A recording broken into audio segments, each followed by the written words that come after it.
오늘 저는 감사, 하나님의 뜻이란 제목으로 함께 은혜를 나누고자 합니다. 오늘은 추수감사주일입니다. 구약 성경에 보면은 하나님은 이스라엘 백성들에게 너희들은 1년에 세 가지 절기를 반드시 지켜라 이렇게 말씀했습니다. 말씀했다기보다는 명령했습니다. 그 첫 번째 절기가 우리가 잘 아는 유월절입니다. 유월절은 말 그대로 애굽이란 나라에서 이스라엘 백성들이 구원받은 날이죠. 430년 동안 노예 생활하던 이스라엘 백성들이 구원받아서 이제 자유민으로 되었을 때에 그 구원의 하나님을 감사하며 하나님께 나아가서 예배하는 날이 유월절입니다. 근데 이 유월절 그 기간 안에 초실절이라고 하는 그런 명절이 유월절 기간 안에 함께 있습니다. 초실절은 말 그대로 처음 열매를 거두는 절기입니다. 여러분, 유월절은 우리나라로 하면은 3월 중순쯤 해당되는 그런 때인데, 이스라엘에서 그때는 우리 보리를 거두는, 우리가 봄에 제일 먼저 거두는 그 곡식이 보리 아닙니까? 그죠? 보리. 보리를 거두는 시기가 이 초실절입니다. 그때 그들은 추수한 첫 곡식을 가지고 이 유월절을 기념하며 하나님 앞에 나아가서 그 곡식을 흔들어 하나님께 감사를 표현했던 것이 유월절 명절 중에 있었습니다. 그때부터 한 50일 뒤가 되면은 그때를 맥추절이라고 합니다. 맥추절. 그러니까 이스라엘 달력으로 하면은 4월 말 5월 초쯤 되죠. 그러니까 그 날을 우리는 다른 말로 오순절이라고도 합니다. 이 맥추절이란 말은 이거는 이스라엘이 주 작물인 밀을 거두는 그런 거둔 후에 감사하는 그런 날입니다. 밀을. 우리는 벼를 이제 식물로 먹지만 이스라엘 사람들은 밀이 주식이죠. 그래서 밀을 거두어 드리고 그것을 감사하는 절기가 맥추절인 것입니다. 그리고 세 번째 절기가 수장절입니다. 수장절이라는 의미를 거둘 숫자, 저장할 장자 해서 곡식이나 채소를 거두어 드리고 저장해 놓고 드리다는 것입니다. 출애굽기 23장 16절 말씀 한번 읽어봅니다. 시작. 수장절을 지키라. 이는 내가 수고하여 이룬 것을 연말에 밭에서부터 거두어 저장함이니라. 아멘. 예, 말 그대로 우리가 수고하고 땀 흘려서 농사 지은 것들을 예를 들어 채소라든가 과일이라든가 이런 농산물을 다 거두어 드리고 그걸 저장해 놓고, 저장해 놓는다는 말은 뭡니까?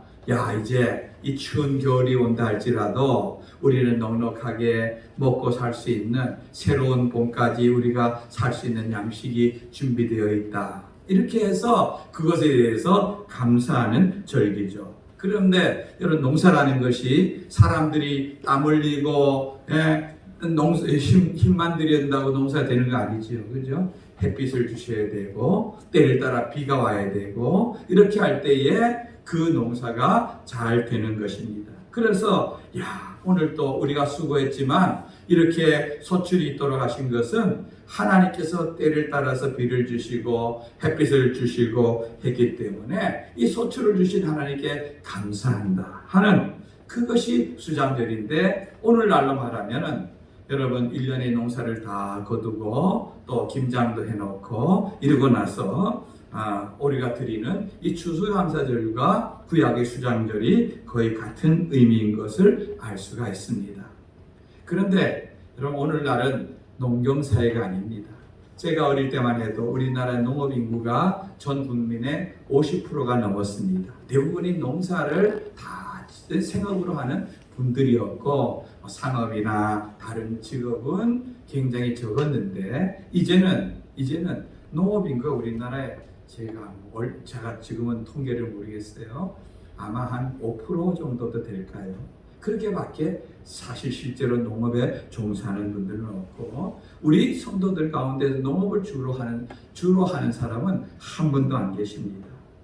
그런데 우리는 사실 매일매일 밀가루든지 쌀이든지 농산물과 과일을 매일매일 먹으면서 살아가고 있습니다.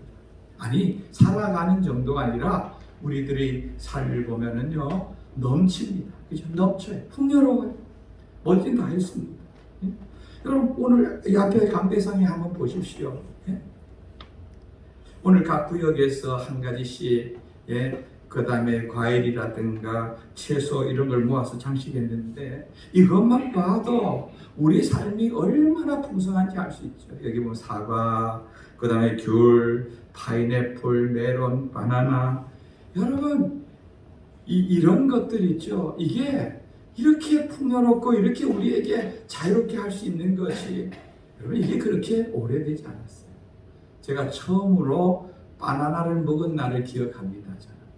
예? 그 말은 뭐예요?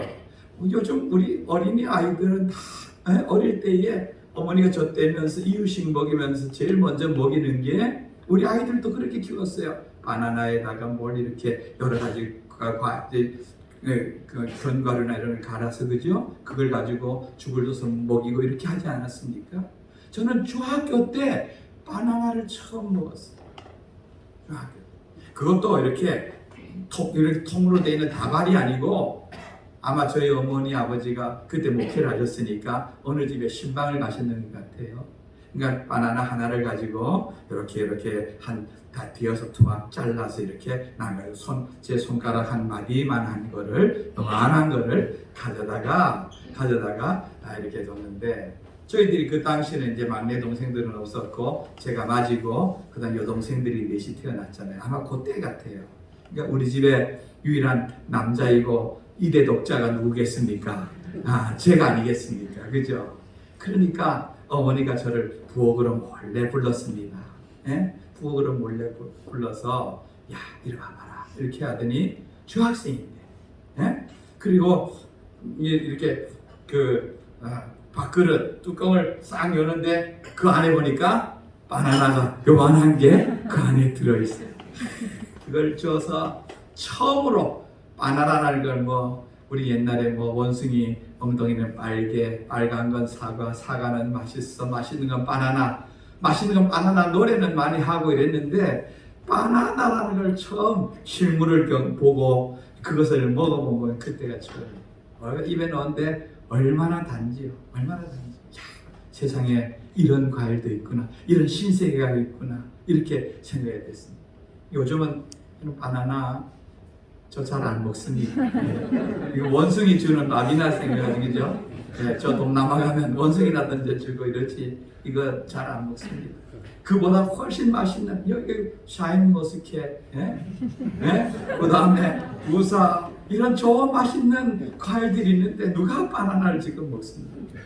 이게 얼마나 우리가 지금 풍성한 시대에 살고 있다는 것을 알 수 있습니다. 여러분, 그런데요, 우리가 이런 삶을 살다 보니 우리 착각하는 경우가 많습니다. 우리가 이렇게 잘 사니까 세상 모든 사람들이 다 이렇게 잘 먹고 잘 사는 줄 착각합니다. 여러분, 우리나라도 삼시세끼를 먹은 것이 불과 100년도 안 됩니다. 우리 어릴 때 보릿고개라는 말을 우리가 많이 듣지 않았습니까? 네? 겨울이면 양식이 없어서 어떻게든 이 겨울을 이겨내고 보리가 나올 때까지 3, 4월 되면 춘궁기라 그래서, 산에 가서 나물 뜯어먹고 그걸로 배를 채우고, 저희들 학교 다닐 때만 해도 학교에 도시락을 싸오는 아이들보다 못 싸오는 아이들이 훨씬 더 많았어요. 그런데 지금은 다이어트 하느라고 안 먹어서 문제지, 그죠? 먹는 것 때문에 없어서 못 먹는 경우는 거의 없습니다. 우리의 걱정이 뭡니까? 어떻게 하면 좀 덜 먹을까? 어떻게 하면 좀 살을 뺄까? 이걸 합니다.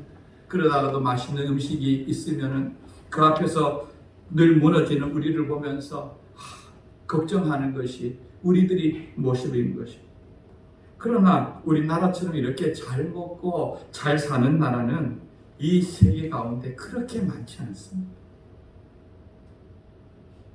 그런데 이렇게 물질은 풍성하지만 우리는 그만큼 감사하고 그만큼 행복 지수가 더 풍성한가, 더 높아졌는가? 사실 그렇지 못합니다. 오히려 더 빈약해져야 합니다. 점점 잘 살게 되는데 여러분, 세계에서 가장 자살률이 높은 나라가 대한민국이라는 걸 알고 계시죠? 왜 그렇습니까? 삶이 더 팍팍하고 삶 속에 빈곤이 문제가 물질이 빈곤이 아니라 영적으로 정신적인 빈곤이 찾아오기 때문에 그렇습니다. 우리는 풍요를 얻는 대신에 감사를 잃어버리는 그런 시간을 맞이하고 있습니다. 여러분은 얼마나 감사하면서 살아가고 있습니까? 오늘 말씀을 다시 한번 읽어보기를 원합니다. 시작. 범사에 감사하라. 이것이 그리스도 예수 안에서 너희를 향하신 하나님의 뜻입니다. 아멘. 범사란 말은 뭡니까? 범사. 모든 일이란 뜻입니다. 모든 일. 그러니까 모든 일이란 좋은 일만 의미하는 건 아닙니다.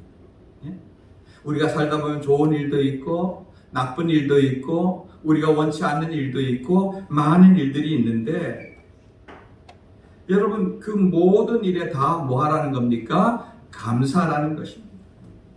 사실 우리는 좋은 일에도 다 감사를 못하는데 안 좋은 일이나 불행한 일을 당해도 감사한다는 것은 이건 거의 불가능한 일이죠. 그런데 여기 오늘 말씀에 보면 거기다가 범사에 감사하라 이렇게만 끝나는 것이 아니라 마지막 그 부분에 이것이 너희를 향한 하나님의 뜻이다. 우리 하나님 아버지께서는 우리 일상에서 일어나는 좋은 일이든 나쁜 일이든 모든 일에 감사하며 살기를 원하신다는 것을 말씀하고 계신 것입니다. 여러분, 그것이 어떻게 가능할까요? 근데 성경에 보면은 그렇게 하고 산 사람들이 있습니다. 구약에 보면은 다니엘이라는 사람이 나옵니다. 여러분, 다니엘은요, 태어나서 한 15살쯤 되었을 때에 바벨론이란 나라가 쳐들어옵니다. 그때 그는 예루살렘에 함락되어지고 그는 그 포로로 끌려갑니다. 여러분, 15살 소녀에게는 너무나 가혹한 그런 일을 당하지 않았습니까? 나라가 망하고 다른 나라로 포로로 끌려갔는데 운 좋게도 이 다니엘에게는 열심히 공부만 하면은 길이 열리는 길이 열려서 그가 열심히 공부했고 하나님이 그에게 지혜와 총명을 주어서 그는 그 나라에 바벨론이라고 하는 127개나 되어지는 엄청나게 큰 나라의 총리가 되어졌습니다. 그 당시 총리만 해도 한 나라에 3명이나 있는 그 가운데 제일 선임 총리가 되었습니다. 여러분, 그러니까 이 대단한 인물 아닙니까? 포로를 잡혀간 그 청년이 그 큰 나라의 총리가 되어지니까. 그런데 그런 자리에 오르니까 그 나라 원래 본토민들이 그런 다니엘을 시기하고 질투하기 시작합니다. 아니, 저놈은 포로로 잡혀온 준재 우리 위에 앉아있으니 꼴 보기 싫은 겁니다. 그런데 다니엘이 무슨 뇌물을 받는 것도 아니고 술을 먹고 뭐 어떤 실수를 하는 것도 아니고 그를 종자 짓잡으려고 하는데 도무지 그에게 틈이 보이지 않습니다. 그래서 아니, 다니엘을 어떻게든 잡아 그들에게 곤경에 빠지게 하려고 가만히 보니까 다니엘이 날마다 자기 하나님께 기도하는 걸 봤습니다. 그래서 이걸 가지고 그들은 왕에게 찾아가서 왕이여, 이 나라의 왕 외에 최고로 높은 사람이 누가 있습니까? 이 나라에 앞으로 한 달 동안 왕 외에는 어느 누구에게나 어느 신에게나 어느 누구에게나 절하거나 기도하는 자는 다 잡아서 사자굴에 넣는 그런 명을 내려주세요. 왕이 들으니까 자기를 우쭐하게 높이는 이런 법령이잖아요. 그래서 도장을 꽝 찍어줬습니다.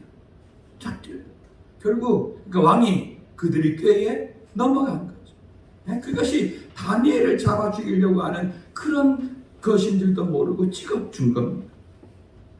그래서 온 나라에 조서가 붙었습니다.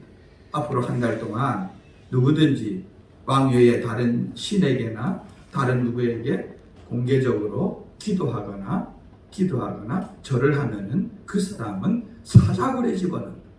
이런 명이 내린 겁니다. 여러분, 다니엘이 그 조서를 받지 않겠습니까? 그 조서를 보면서 그들이 창이 지금 자기를 겨누고 있다는 것을 다니엘이 왜 몰랐겠습니까? 그런데 그는 돌아와서 이렇게 행동합니다. 다니엘서 6장 10절 말씀 한번 읽어봅니다. 시작. 다니엘이 이 조서에 왕의 도장이 찍힌 것을 알고도 자기 집에 돌아가서는 입방에 올라가 예루살렘으로 향한 창문을 열고 전에 하던 대로 하루 3번씩 무릎을 꿇고 기도하며 그의 하나님께 감사하였더라. 아멘. 여러분, 도장이 찍힌 걸 알았습니다. 그러면은 어떻게 하겠습니까?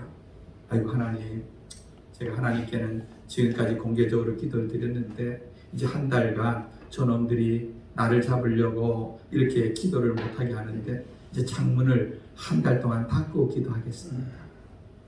이렇게 하면은 될 거 아니겠습니까? 그죠? 저 나쁜 놈들 이렇게 하지 않고 다니엘은 문을 열고 그대로 기도했습니다. 그러면서 더 나아가서 마지막에 뭐라고 했습니까? 그의 하나님께 감사하기도 했습니다. 여러분, 이게 무슨 감사할 수 있는 내용입니까? 그런데도 다니엘은 감사하면서 하나님께 기도했습니다. 신약성경에 보면 사도행전에 보면요, 바울이라고 하는 사람이 나옵니다. 빌립보에서 전도하다가 귀신 들린 그런 여자 종을 하나를 고쳐주는 사건이 나옵니다. 이 여자는 귀신이 들려서 그 귀신의 힘을 빌려서 점을 치던 여자인데 귀신 나가니까 점을 못 치게 되었습니다. 여러분, 점 치러 간다는 것은 여러분 귀신에게 내 인생이 어떻게 될지를 물어보는 어리석은 일이라는 것을 여러분 잊지 마시기 바랍니다. 그런데 이 여자를 이용해서 돈을 벌던 사람들이 여자가 나와서 귀신이 떠나고 자기에게 돈줄이 끊어지자 바울을 고소했습니다. 바울을 다른 죄명을 씌워서 고소했겠죠. 저 사람 때문에 내가 이익이 떨어졌다, 불이익을 당했다 이렇게 고소했겠죠. 그래서 바울이 여러분 팔을 안으로 굽는다고 그 동네 사람들이 바울의 말을 믿겠습니까? 아니면은 그 본토 주민들의 말을 믿겠습니까? 본토 주민들의 말을 듣고는 바울을 시급했습니다. 몽둥이로. 그래서 온몸이 멍이 들고 그렇게 해서 꼭꼭 수갑에 채워져서 감옥에 갇혔습니다. 여러분, 이 얼마나 억울한 일입니까? 하나님의 말씀으로 병 고쳐주고 귀신 쫓아내고 사람 살려줬는데 돌아온 거는 내가 돌아오고 감옥에 갇히고. 그런데 그날 밤에 성경에 보면은요, 원망하고 원통한 것이 아니라 이 바울이 그 감옥 안에서 감사하고 찬송하고 기도하는 것을 볼 수가 있습니다. 여러분, 이런 고난 가운데서 찬송할 수 있었던 이유는 그 마음 속에서 하나님에 대한 감사가 넘쳐났기 때문인 줄 믿습니다. 여러분, 이렇게 믿음의 사람들은요, 때로는 어렵고 힘든 일, 절망하고 낙심한 일을 당하여도 원망하거나 불평하지 아니하고 오히려 감사하고 찬송하는 사람인 줄 믿습니다. 그런데 여러분, 다니엘이 이렇게 감사할 때에 여러분 결국 그는 사자굴에 들어갔지만 그 사자굴에서 건짐을 받은 줄 믿으시기 바랍니다. 오히려 그를 모함하고 죽이려고 했던 자들이 사자감이 되었습니다. 여러분, 화가 변하여 복이 되게 한 것을 여러분 믿으시기 바랍니다. 바울이 감옥에서 찬송할 때에 옥문이 열렸습니다. 그리고 그를 지키던 그 간수와 죄수들이 예수님을 믿고 그 빌립보의 교회가 세워지는 놀라운 역사가 일어났습니다. 여러분, 이렇게 믿음의 사람들은요, 지금 눈앞에 보이는 그 현실이 어려움이 가득 차도 결국은 하나님께서 이것을 감사로 바꾸실 것을 믿음으로 바라보고 알고 감사할 때에 그들의 상황이 바뀌고 그 모든 것이 변하여 축복이 되는 줄 믿으시기 바랍니다. 로마서 8장 28절 말씀을 한번 읽어보기를 원합니다. 시작. 우리가 알거니와 하나님을 사랑하는 자 곧 그의 뜻대로 부르심을 입은 자들에게는 모든 것이 합력하여 선을 이루느니라. 아멘. 여러분, 우리 인생을 살다 보면은 내 뜻대로 되어질 때도 있고 내 뜻과 다르게 구워져 가는 길도 있습니다. 그런데 하나님이 부르시고 하나님을 사랑하는 자는 모든 것이 합력하여 때로는 어렵고 힘든 길도 반드시 그것이 선을 이루는 그 길이 될 줄로 믿고 그 믿음으로 감사하며 찬송하며 나아가는 성도들이 되시기를 주님의 이름으로 축원드리는 것입니다. 여러분, 지난 20일 동안 우리가 다니엘 기도회를 통하여서 많은 그들의 말씀과 간증을 통하여서 도전과 은혜를 받았습니다. 지난 목요일에는요, 강사였던 분은 한정원 집사님이라는 분인데, 이분은 학교에서 학생들을 가르치는 교사입니다. 교사. 33세 늦게 체육교사가 되어서 학생들을 가르치는 이런 분이 나오셔서 말씀을 했습니다. 이분은 교회 이제 신앙생활하고 다니고 이제 부부가 함께 신앙생활하며 섬기는 이런 가정이었는데, 이 집사님이 한 10여 년 전에 큰 어려움을 당했습니다. 한 번은 교사들과 더불어서 연수를 가다가 그만 과속하는 버스에 의해서 버스 밑으로 집사님이 들어갔습니다. 그리고 버스의 바퀴가 집사님이 한쪽 다리를 지나갔습니다. 그럼 어떻게 되겠습니까? 그 큰 과중한 버스가 지나갔습니다. 그래서 결국은 집사님은 한쪽 다리를 잃는 큰 아픔과 고통을 당합니다. 여러분, 그 고통은 말로 다 할 수 없는 거예요. 여러분, 이럴 때 얼마나 하나님 원망스럽겠습니까? 근데 어떤 사람들이 이렇게 와서 말합니다. 집사님, 고난이 축복입니다. 여러분, 처음에 이 말이 집사님에게 아멘, 감사합니다, 이렇게 들렸을까요? 오히려 그것이 상처가 되지 않았을까요? 처음에. 도대체 이런 상황에, 이런 어려움이 내가 하나님께 뭘 잘못했어? 왜 하필 40명의 그 사람들 가운데 내가 그런 일을 당해야 될까? 원망과 불평과 어려움이 그 마음에 들지 않겠습니까? 그러나 그런 고통의 순간에 그는 다시 그 하나님을 붙잡았습니다. 다 이해할 수 없지만 하나님을 믿음으로 의지했습니다. 그리고 그는 그 재활의 시간을 끝내고 퇴원 후에 그 의족을 차고 퇴원 후에 그는 휠체어로 테니스 하는 그런 것을 입문해서 8개월 만에 전국 장애인 체육대회에서 금메달을 땄습니다. 지금도 우리 좌식 배구라고 앉아서, 이제 다리가 하나 없으니까 앉아서 배구를 하는 그런 우리 국가대표 선수이고, 장애인 조정, 바이애슬론 등의 종목에서 국가대표로 활동하고 있다고 합니다. 지금은 의사의 권유로 당신은 이제 걸어 다니면서 운동하는 골프를 하라고 해서 열심히 오전에 2시간, 일과를 마치고 3시간 이렇게 열심히 훈련하고 있고, 2016년에는 일본 장애인 오픈대회에서 준우승을 하였고, 2019년에는 호주 절단 장애인 대회와 세계 장애인 선수권 대회에서 우승을 하는 이러한 놀라운 성적을 냈다고 합니다.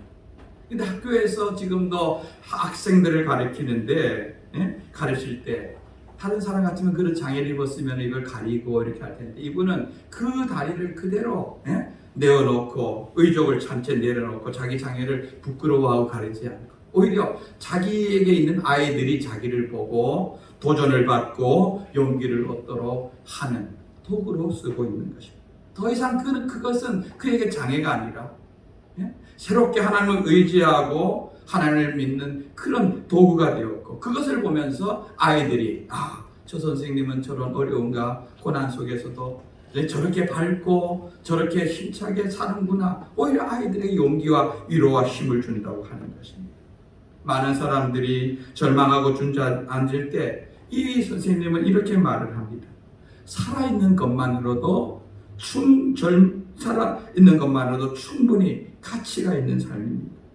그것이 비록 절벽이라 할지라도 고난 뒤에 주실 축복을 기대하며 하나님을 신뢰하기 바랍니다. 아픈 만큼 더 큰 기쁨을 주실 것입니다. 이것은 그의 삶을 통하여서 체험되고 경험되어진 더 놀라운 하나님의 축복을 통한 간증인 것을 알 수가 있습니다. 여러분, 우리가 이렇게 극단적이고 큰 어려움을 안 당한다 할지라도 우리들의 감사가 어떤 어려운 가운데서도 그 어려움을 뛰어넘는 감사가 되기 위해서는 우리들의 일상이 작은 일부터 감사하는 습관이 있을 때에 우리는 모든 일에도 감사할 수 있는 사람이 될 수가 있는 것입니다. 여러분은 얼마나 자주 감사하시는지. 저는 아시다시피 우리 교회 4층에 살고 있습니다. 우리 4층이지만 우리 교회가 여기 보시죠. 이게 한 층이 이렇게 되었으면 이게 보통 높은 게 아니잖아요. 그죠? 그러니까 그 4층까지 한번 오르락내리락 하는 게 제가 연식이 좀 되다 보니까 이게 점점 쉬운 일이 아닙니다. 그런데 이 머리가 자꾸 나이가 들면서 점점 저도 이 건망증인지 치매 초기 증상인지 몰라도 깜빡깜빡합니다. 분명히 어느 날은 자동차를 타고 어디를 가려고 하는 목적으로 한 층, 두 층 내려오다가 보면은 뭐가 없습니까? 자동차를 타려면 뭐가 있어야 돼요? 키를 갖고 내려와야 되는데 키를 두고 오는 경우가 많이 있습니다. 예? 여러분 그럴 때는 여러분 어떻게 여러분 보통 합니까? 아이고 이 바보야, 아이고 이 돌대가리야, 여러분 이렇게 합니까? 예? 저는 그렇게 합니다. 야, 만약 2층까지 내려왔는데 제가 차 키를 안 갖고 온 것이 생각이 났더라면 아이고 하나님 감사합니다. 제가 1층까지 안 내려가고 다행스럽게 중간에 생각이 나서 짧은 시간 올라갔다 내려올 수 있게 하시면 감사합니다. 여러분 저는 이게 그냥 한 번 그렇게 하고 마는 게 아니고 한 번 그렇게 하고 한 번은 돌대가리라고 하는 것이 아니라 매번 그렇게 합니다. 저는 여러분 카톡이나 뭐 이런 걸 친구들이나 뭐 목사님들이나 이렇게 하고 할 때 어떤 문장을 쓰고 나서 맨 끝에 늘 감사합니다라는 말을 붙이려고 애를 씁니다. 모든 경우에 그걸 하는 건 아니지만 애를 씁니다. 여러분 똑같은 상황이지만요, 그 속에서 자기를 자책하며 바보로 생각하는 것과 그 속에서 감사할 조건을 찾는 것은 아주 작은 차이 같지만 그것은 천지 차이인 줄 여러분 믿으시기 바랍니다. 아무것도 아닌 것 같아도 작은 일부터 감사할 줄 아는 사람이 큰 것에도 감사할 줄 알고, 좋은 일만 아니라 어떤 일도 만나도 감사할 줄 아는 삶이 될 수 있을 줄 믿습니다.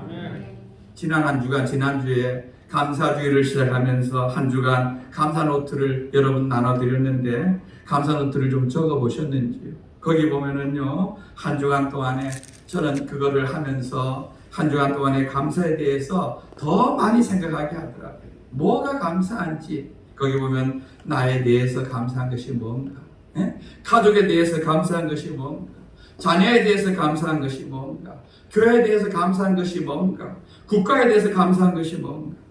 여러분 우리가 이렇게 편안하고 안전하고 풍요롭게 살 수 있는 것, 여러분 내 혼자 힘으로 노력으로 되어지는 것 절대로 아닌 것을 우리가 기억해야 됩니다. 이 모든 것은 내가 속해 있는 공동체에 대한 것을 돌아보면서 감사할 때에 이런 감사가 우리에게 넘칠 수가 있는 것입니다. 저는 앞에 감사하는 5가지를 적어보라 해서 이렇게 적어봤습니다. 첫째, 코로나의 어려움 속에서도 건강 지켜주심을 감사합니다. 저도 코로나를 걸리고 했지만 그래도 지금까지 여러분 제가 아픈 것 때문에 여러분들이 저를 위해서 중보하고 기도한 것 아마 별로 없을 것 같습니다. 물론 저를 위해 기도해 주시고 늘 해주신 그런 사랑과 은혜 덕분에 잘 지내왔지만 그래도 이만한 이렇게 건강해서 이렇게 지금도 활동하고 사용되어지니 얼마나 감사합니까? 두 번째는 올 한 해는 노회장이라는 무거운 짐을 잘 감당해 주셔서 감사합니다. 저에게도 이 무거운 짐을 지고 지나온 1년은 참으로 벅차고 힘든 날들이었습니다. 아직 다 내려놓은 건 아니지만 그래도 잘 감당해서 여기까지 오게 된 것 참 감사한 일입니다. 세 번째는 좋은 아내를 주심을 감사합니다. 네 번째는 좋은 자녀들 주심을 감사합니다. 지난번에 우리 막내가 예비군 훈련 때문에 와서 하룻밤을 지나면서 저하고 같이 있게 되었어요. 저는 자녀들을 생각할 때마다 늘 미안한 마음이 참 많습니다. 제가 목회자로서 살다 보니 풍성하게 그들이 요구하는 대로 많은 것을 다 채워주지 못한 부분들이 있는 것을 제가 너무나 잘 알거든요. 그런데 그 자녀가 어떻게 나를 기억하고 부모를 가정을 기억하고 하고 있는지를 잠시 나누는데 그 자녀들 마음속에 가정에 대한 감사, 부모님에 대한 감사하는 마음이 있는 것을 알고 그래도 우리 가정은 다른 가정들, 친구들이나 주변의 사람들을 알지 않겠습니까? 그죠? 그런 가정들보다 훨씬 더 안정적이고 평안하고 참 자기가 복된 가정에서 자랐다는 그들의 마음에 감사가 있는 것을 알고 얼마나 제가 마음을 놓고 안심을 했는지 모릅니다. 마지막 5번째는 좋은 교회를 주심을 감사합니다. 이렇게 적어봤습니다. 여러분 이 외에도 감사가 많지만 여러분 자신에게도 무엇이 감사한지를 돌아보길 바랍니다. 여러분도 하나님 은혜와 사랑 가운데서 감사가 더 풍성하게 넘치는 복된 감사주일이 되기를 주님의 이름으로 축원드립니다. 아멘. 우리